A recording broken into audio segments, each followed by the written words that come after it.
Wow, what a loaded question. Let me touch back on a few things. I am in control of this. This is what I want. It's what makes me who I am.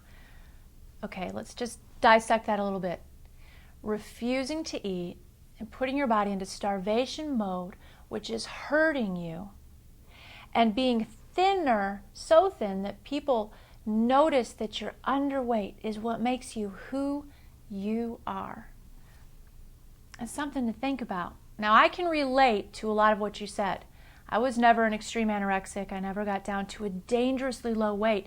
But I was thin enough that people would notice how thin I was, sometimes make comments. Most of the time, I just kind of fit in with the media standards. And so I thought, this is who I am. I'm the thin girl. If I gain a pound, everyone's going to notice. They won't like me anymore.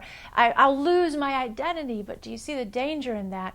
Is that your identity is resting on this little tiny point, like the point of a pin, and anything can change that and threaten to make you lose what you think is your identity. Let me ask you another question. When you die, what do you hope they say about you at your funeral? Do you hope that the best thing that they can say is, wow, she was so thin. Boy, I was so inspired by her. She was so thin. I just wish I could have been like her. I mean, do you really think that the greatest thing that you can do in your life is prove to the world you were able to be thin?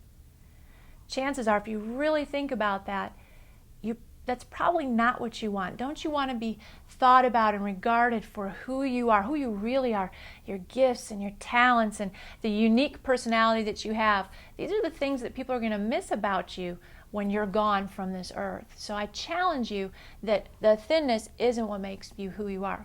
And the other thing I want to talk about is, notice that I don't say I struggle because I'm in control. You may very much feel in control. I know that I did. But the control is a little bit warped, okay? Because what happens if you want a piece of cake? Do you have the right, the ability to make that choice? Or is there something screaming in your head that says, no, you can't have that, you fat cow, you don't deserve that, and everyone will be disappointed in you? Well, if your answer is the voice in your head, a voice that wants to kill you, then you are under the control of that voice in your head. You are not in control of this thing. You might be able to control what you eat and to maintain a particular size, but you're not in control of this disorder. This disorder wants to steal your life. And God created you to want to embrace and protect your life. So these are at odds, and you're not in as much control as you think you are. I encourage you to go find someone to talk to about exactly how you feel.